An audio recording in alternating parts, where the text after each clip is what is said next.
मुकेश और प्रिया, उनकी शादी को अभी 1 साल ही हुआ था और मुकेश को उसकी पत्नी प्रिया के हाव भाव कुछ ठीक नहीं लग रहे थे। उसने अपने रंग दिखाने शुरू कर दिए थे। उसके कारण वो कई दिनों से बहुत परेशान रहता था। वो किसी से ज्यादा बात नहीं करता था और हंसना तो मानो वो भूल ही चुका था। धीरे धीरे वो शायद डिप्रेशन की ओर जा रहा था, जिसको लेकर उसके माँ बाप और बहन भी बहुत चिंतित थे। एक दिन वो किसी को बिना कुछ बताए घर छोड़ के चला जाता है और कई दिनों तक नहीं लौटता। वो इन सब झंझट से बहुत दूर जाना चाहता था और वो सुकून की तलाश में पहाड़ियों की ओर चला जाता है। वहां पहुंचने के बाद उसको समझ आता है कि वो घर से बहुत दूर आ चुका है और उसके पास कोई होटल या लॉज में रुकने के पैसे ही नहीं है। उसको ये भी नहीं पता था कि वो 2 वक्त का खाना भी कैसे खाएगा। कुछ दिन तो वो जैसे तैसे करके निकाल लेता है, पर अगले दिन सुबह उसकी जेब पूरी खाली हो जाती है और अब एक दिन भी वो कोई होटल में नहीं रुक सकता था। उस दिन दोपहर में उसकी मुलाकात एक सन्यासी से होती है, जो कि एक छोटे से आश्रम में वहीं रहते थे।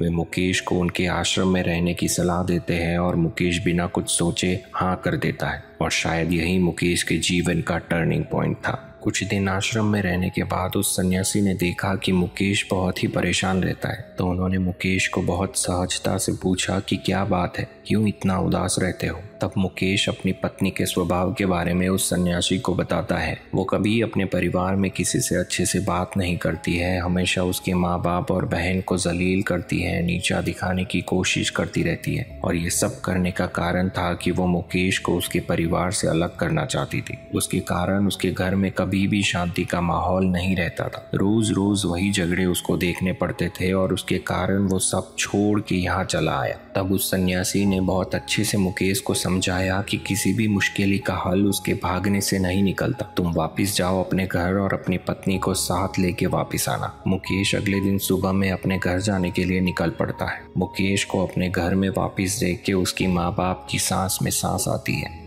उन्होंने कई दिनों से खाना भी नहीं खाया था। उस दिन रात को मुकेश अपने माँ बाप को बताता है कि वो कहाँ गया था और वहाँ क्या हुआ था। वो दूसरे दिन अपनी पत्नी को पहाड़ों में घूमने जाने का आइडिया देता है, जिसको सुनने के बाद उसकी पत्नी बहुत खुश हो जाती है और बिना कुछ कहे मुकेश के साथ चल पड़ती है। फिर मुकेश अपनी पत्नी को वो आश्रम में लेके जाता है और सन्यासी को बताता है कि ये है मेरी पत्नी, आप कृपा करके इसे कुछ समझाइए। मैंने इसे बहुत समझाया कि ज्यादा ओवर रिएक्ट मत कर, लड़ाई झगड़े मत कर, मिलजुल के सबके साथ रहना चाहिए, पर मेरे लाख प्रयासों के बाद भी ये मेरी बात नहीं समझ रही। तो सन्यासी ने बोला कि मैं तुमको 2 छोटी छोटी कहानियां सुनाता हूँ, उसको ध्यान से सुनना और अपने दिमाग में उतार लेना। पहली कहानी। एक समय की बात है कि एक राजा था जिसने एक समृद्ध देश पर शासन किया। एक दिन उसने पड़ोसी राज्य का दौरा करने का फैसला किया। उसने सुना था कि उस राज्य का राजा अपनी बुद्धि के लिए प्रसिद्ध है। जब राजा पहुंचे तो उनका बड़े सम्मान के साथ स्वागत किया गया। उसके चलते पड़ोसी राज्य के राजा ने उनके सम्मान में एक भव्य दावत की व्यवस्था की थी। राजा ने खाना खाते वक्त अपने सूप में एक मक्खी देख ली। उसे देख के वह बहुत गुस्सा हो गया और उसने अपने नौकर को चिल्लाते हुए सूप का एक और कटोरा लाने का आदेश दिया। पड़ोसी राज्य के राजा ने ये देखा और कहा, महामहिम कृपया क्रोधित ना हो, ये तो बस एक छोटी सी मक्खी थी, इससे कोई फर्क नहीं पड़ता। राजा ने उत्तर दिया, मैं ऐसी बातें बर्दाश्त नहीं कर सकता, एक छोटी सी मक्खी भी मेरा मूड खराब कर सकती है। पड़ोसी राज्य का राजा मुस्कुराया और कहा, महामहिम मुझे आपको एक सलाह देने की अनुमति दे। आपका मूड मक्खी ने नहीं बल्कि उस पर आपकी प्रतिक्रिया ने खराब किया है। इस दुनिया में हर इंसान के पास अपने इमोशंस को कंट्रोल करने की शक्ति है, इसीलिए अपने इमोशंस को आपको कंट्रोल ना करने दे। राजा को उन शब्दों में समझदारी का एहसास हुआ और वह उसी दिन अपने राज्य में लौट आया। उन्होंने सिचुएशन पर रिएक्ट ना करने की कला का अभ्यास करना शुरू कर दिया, जो पहले उनके इमोशंस को ट्रिगर करती। उन्होंने पाया कि वह चुनौतीपूर्ण परिस्थितियों में भी अपना संयम बनाए रखने में सक्षम थे और बेहतर निर्णय लेने में भी सक्षम थे। रिएक्ट ना करने की शक्ति हम सभी के लिए एक महत्वपूर्ण सबक है। हम अक्सर परिस्थितियों पर बिना सोचे समझे रिएक्ट करते हैं और इसका नकारात्मक परिणाम हो सकता है। क्रोध और हताशा के साथ स्थितियों पर प्रतिक्रिया करने से दूसरों के साथ हमारे रिश्ते खराब हो सकते हैं और स्पष्ट निर्णय लेने की हमारी क्षमता में बाधा आ सकती है।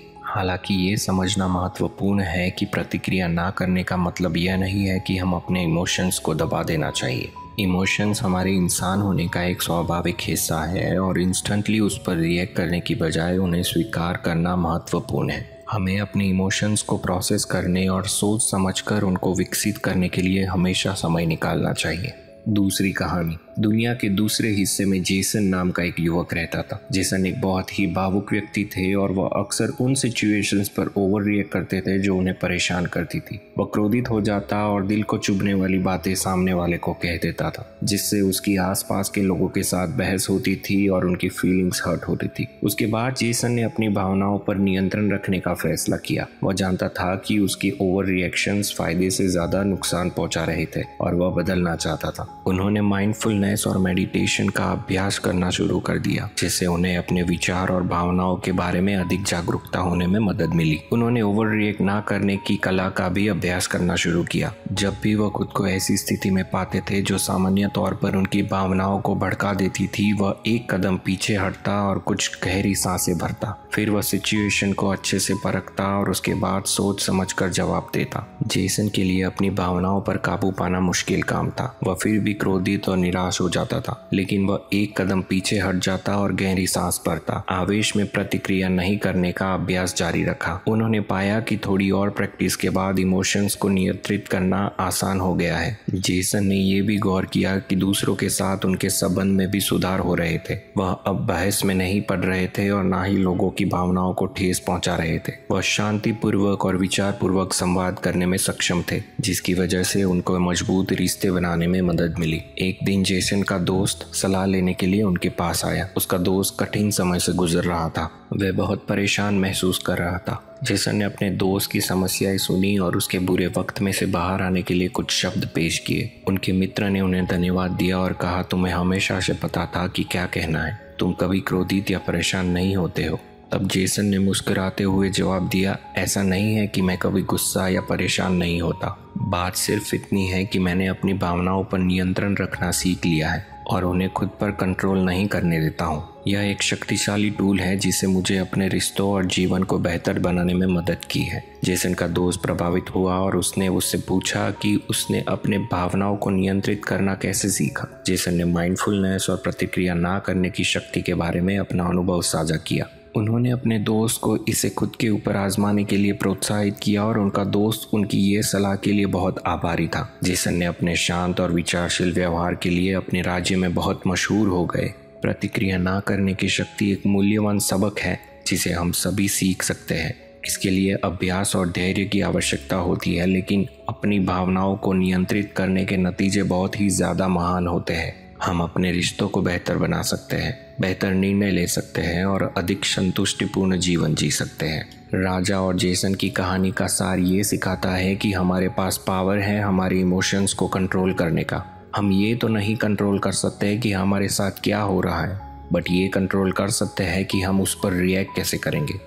गुस्सा करना है कि सिचुएशन को समझते हुए समझदारी से जवाब देना है, वो हमारे हाथ में है। हम माइंडफुलनेस और किसी भी सिचुएशन पर रिएक्ट ना करने की प्रैक्टिस से हमारे गुस्से पर काबू पा सकते हैं। ये एक बहुत ही शक्तिशाली टूल है जिसे हम हमारे दूसरों के साथ रिलेशन को मजबूत बना सकते हैं और जीवन को भी बेहतर बना सकते हैं। निरंतर हमें इस पावरफुल स्किल का अभ्यास करते रहना चाहिए ताकि इसे और मजबूत किया जा सके और हमारे जीवन का कल बेहतर बना सके। गुस्सा कभी भी गायब नहीं होगा जब तक तुम्हारे मन में आक्रोश के विचार संजोए रहेंगे, और जैसे ही आक्रोश के विचार भूल जाएंगे तो गुस्सा अपने आप गायब हो जाएगा। गुस्से को अगर आसान भाषा में समझना हो तो हम ये कह सकते हैं कि जहर हम पी रहे हैं और मरने की गुंजाइश सामने वाले व्यक्ति से कर रहे हैं। खुद को जीतना रणभूमि में जीती हुई हजारों लड़ाइयों से कहीं बेहतर है। ऐसा करने से आपकी वो जीत होती है जो कोई भी आपसे नहीं छीन सकता, ना ही देवता और ना ही दानव, ना ही स्वर्ग और ना ही नर्क। कभी भी अपने रिएक्शंस के सहारे मत चलना है तो अपने अच्छे कर्मों के सहारे चलना। जैसे ही हम किसी बात पर गुस्सा करते हैं तो हमारे अंदर सच्चाई को जानने की इच्छा ही खत्म हो जाती है। हमारा दिमाग ही सब कुछ है, जैसा हम सोचते हैं वैसे हम बनते हैं। तुम्हें तुम्हारे क्रोध के लिए दंड नहीं दिया जाएगा, तुम्हें अपने क्रोध के द्वारा दंड मिलेगा। दुख की जड़ है मोह। अगर आप दूसरों को प्रसन्न रखना चाहते हैं तो दया भाव दिखाइए। यदि आप खुश रहना चाहते हैं तो करुणा को अपनाइए। लेट गो हमें आज़ादी देता है और आज़ादी ही खुशी की एकमात्र शर्त है। अंत में केवल 3 चीज़ें मायने रखती है। आपने जीवन को कितने प्यार से जिया, आप कितनी सहजता से रहते थे और आपने कितनी शालीनता से उन चीज़ों को जाने दिया जो आपके लिए नहीं बनी थी। जो जीवन की एकता का अनुभव करता है वो सभी प्राणियों में अपने आप को और सभी प्राणियों को अपने आप में देखता है। वो हर चीज को निष्पक्ष दृष्टि से देखता है। अगर आपको दुनिया को बदलना है तो पहले अपने आप को बदलो, और अपने आप को बदलना है तो शुरुआत आपको अपने अंदर से करनी होगी। अपने अंदर झांक के देखना होगा कि कौन से वो एरिया है जिस पर आपको काम करने की आवश्यकता है। फिर देखिए कैसे आपकी दुनिया चुटकी बजाते ही बदल जाती है। खुशियाँ कोई बाजार में मिलता हुआ खिलौना नहीं है, ये वो चीज़ है जो आपको खुद को अपने आप पर मेहनत करके अपने आप को बेहतर बनाकर कमानी पड़ती है।